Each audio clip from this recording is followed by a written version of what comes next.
Oke, assalamualaikum warahmatullahi wabarakatuh. Saya Dia Sangat Fareji. Saya dari Prodi Sistem Informasi ingin menjelaskan tentang apa itu paragraf.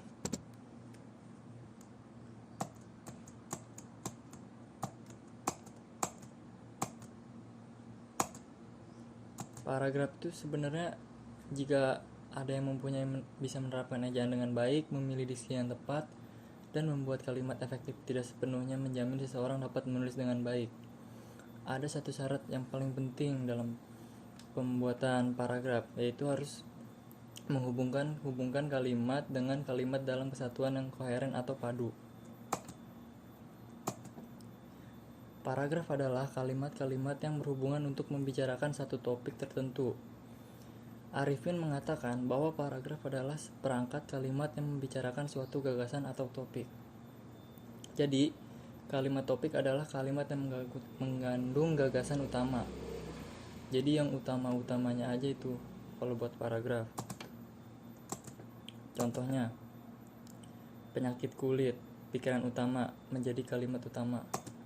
Kedua, jerawat, pikiran penjelas menjadi kalimat penjelas. Ketiga, kanker kulit, pikiran penjelas menjadi kalimat penjelas. 4, kudis, pikiran penjelas menjadi kalimat penjelas. 5, kurap, pikiran penjelas menjadi kalimat penjelas. Kenapa cuma penyakit kulit menjadi pikiran utama? Karena penyakit kulit itu pikiran utamanya. Jadi ada beberapa yang menyebabkan yang namanya penyakit kulit. Jerawat bisa karena penyakit kulit, kanker kulit, kudis, dan kurap.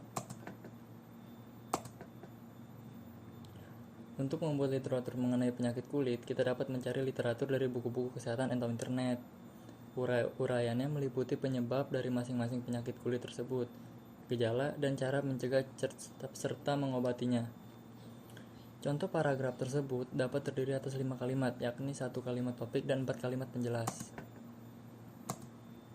Syarat-syarat paragraf yang baik yaitu setiap paragraf hanya mengandung satu pokok pikiran atau gagasan utama. Pikiran-pikiran lainnya dalam sebuah paragraf hanya melengkapi pokok. Jadi yang lain itu cuma melengkapi, pokoknya kita fokus pada gagasan utama. Yang kedua, setiap paragraf harus memiliki kesatuan kohesi. Maksudnya, dalam sebuah paragraf tidak boleh terdapat penjelasan-penjelasan yang saling bertentangan. Ketiga, setiap paragraf harus memiliki koherensi dan kesinambungan agar ada pengembangan yang baik dalam sebuah paragraf. Paragraf tersebut harus ada dipelihara keratan hubungan antar kalimatnya, serta tidak dapat loncatan-loncatan pikiran yang dapat membingungkan pembaca atau penyimpang dari pokok pikiran utama. Pada paragraf ada kohesi dan koherensi. Yang pertama itu kohesi. Apa itu kohesi? Kohesi merupakan istilah yang digunakan dalam wacana yang membahas hubungan antar unsur dalam kalimat, paragraf, alinea, atau wacana.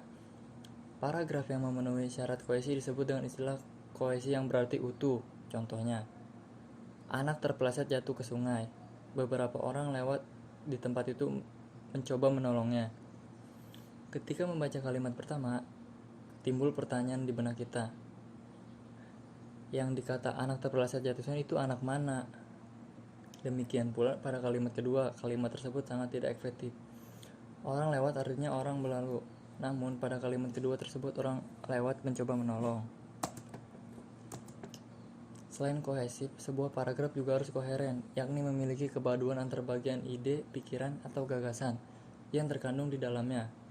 Dengan kata lain, koherensi adalah kepaduan hubungan maknawi antar bagian dalam wacana. Contoh, listrik mempunyai banyak kegunaan. Orang tuaku berlangganan listrik dari PLN. Awal bulan Juli 2010, ini tarif dasar listrik naik 10%, sehingga banyak masyarakat yang mengeluh. Akibatnya, banyak pelanggan listrik yang melakukan penghematan. Semua peralatan yang menggunakan listrik dikurangi pemakaiannya. Alat yang banyak menyedot listrik adalah AC, atau alat penyejuk udara. Di kantor-kantor, sekarang alat penyejuk di udara itu dikurangi 2 jam sehari. Paragraf di atas memenuhi syarat keutuhan dan kohesif. Kekohesifan tersebut ditandai dengan adanya alat kohesi yang berupa pengulangan. Pengulangan tersebut adalah kata listrik dan alat penyejuk udara. Struktur paragraf. Yang pertama, alinea pembuka. Alinea pembuka adalah alinea yang diletakkan pada awal tulisan setelah judul. Di dalam artikel ilmiah untuk jurnal, misalnya alinea pembuka berposisi sebagai alinea awal bagian pendahuluan setelah judul abstrak dengan nama si penulis. Yang kedua yaitu alinea tubuh. Setelah berhasil menyusun alinea pembuka, tugas si penulis berikutnya adalah menguraikan gagasan utama yang terdapat di dalam alinea pembuka tersebut ke dalam alinea berikutnya. Yang ketiga yaitu alinea penutup. Alinea penutup di dalam karya tulis ilmiah terletak pada alinea akhir bagian simpulan. Fungsi utamanya untuk menyimpulkan tulisan dari suatu jurnal atau apapun itu. Jenis paragraf berdasarkan pola penalaran. A. Paragraf deduktif adalah paragraf yang ide pokok atau gagasan utamanya terletak di awal paragraf dan diikuti oleh kalimat-kalimat penjelas untuk mendukung gagasan utama. Yang kedua yaitu paragraf induktif adalah paragraf kalimat topiknya terdapat pada bagian akhir.